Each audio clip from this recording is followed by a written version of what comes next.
Hello everyone, स्वागत है आपका नए लेक्चर में। आज आप देखने वाले हैं टॉप 10 साइंस क्वेश्चन।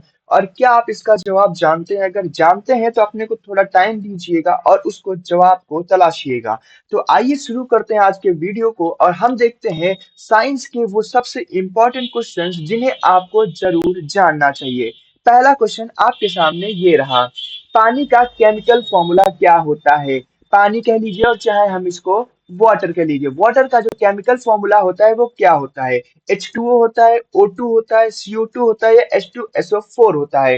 तो वाटर का जो केमिकल फॉर्मूला होता है वो होता है ऑप्शन नंबर ए। वो होता है हमारा H2O। H2O को ही हम लोग क्या वाटर के नाम से हम लोग यहाँ पे जानते हैं। और O2 को किस नाम से जानते हैं? ये हमारा होता है ऑक्सीजन।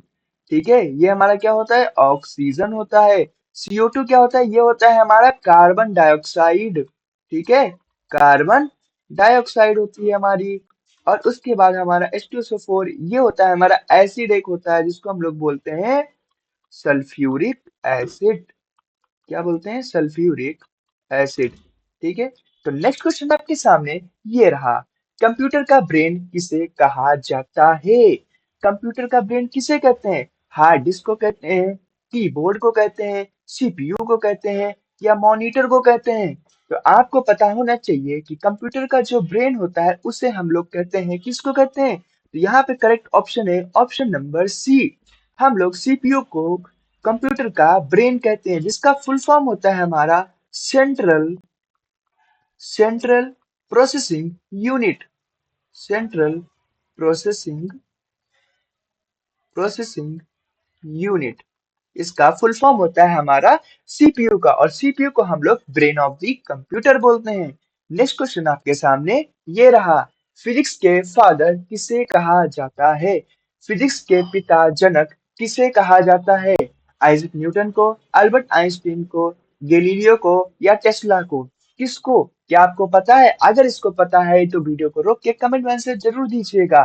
तो आइए देखते हैं कि फिजिक्स के फादर किसे कहते हैं, किसको हम लोग फिजिक्स के पिता के नाम से, जनक के नाम से जानते हैं।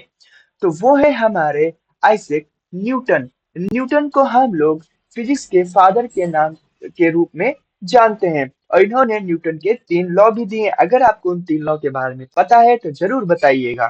तो हम चलते हैं अपने नेक्स्ट क्वेश्चन की तरफ। और यहाँ पर आपका अगला क्वेश्चन। सांस लेने के लिए इंसानों को कौन सी गैस चाहिए होती है? अगर हम लोग जब सांस लेते हैं तो हमें कौन सी गैस की आवश्यकता होती है हमारे शरीर के लिए?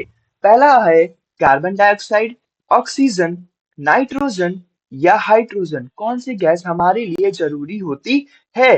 तो वो जरूरी होती है, ये आप लोग कमेंट में बताएंगे कौन सी गैस हमारे लिए बहुत ज्यादा जरूरी होती है। ये आपको कमेंट करके बताना है इसका सही आंसर क्या है। नेक्स्ट क्वेश्चन आपके सामने ये रहा। सूरज की रोशनी से कौन सा विटामिन मिलता है? जो हमें सूरज की रोशनी मिलती है उसमें हमारे शरीर को कौन सा विटामिन प्राप्त होता है? Vitamin A, vitamin B, vitamin C या विटामिन डी? तो बात करें कि सूरज की रोशनी से कौन सा विटामिन मिलता है, तो वो मिलता है हमको विटामिन डी। सूरज की रोशनी से हमको विटामिन डी मिलता है। नेक्स्ट क्वेश्चन आपके सामने ये रहा कि ह्यूमन बॉडी में कुल कितनी हड्डियां होती हैं? हमारे शरीर में हड्डियों की संख्या कितनी होती है? 206, 201, 210 या 205? तो कौन सा ऑप्शन यहाँ पे सही है? तो सही ऑप्शन है option number A. Human body में जो हड्डियों की संख्या होती है वो होती है हमारी 206। किसके लिए? ह्यूमन बॉडी, मानव शरीर में जो हड्डियों की संख्या होती है वो होती है हमारी 206। अगला क्वेश्चन आपके सामने ये रहा। पौधे के किस पार्ट में फोटोसिंथेसिस होता है? फोटोसिंथेसिस आपको पता है कि ये प्लांट्स में होता है। कहाँ पे होता है? प्लांट्स में होता है। तो कौन से पार्ट में प्लांट्स के फोटोसिंथेसिस होता है? जड़ में, तना में, पत्ता या फूल? तो इसका सही आंसर है कि आपको पत्ता मतलब लीफ में इसकी फोटोसिंथेसिस आपको देखने को मिलती है। प्लांट के लीफ में, लीफ पार्ट में आपको फोटोसिंथेसिस देखने को मिलती है, जो कि एक रिएक्शन होती है जो सनलाइट के प्रेजेंस में प्लांट्स परफॉर्म करते हैं।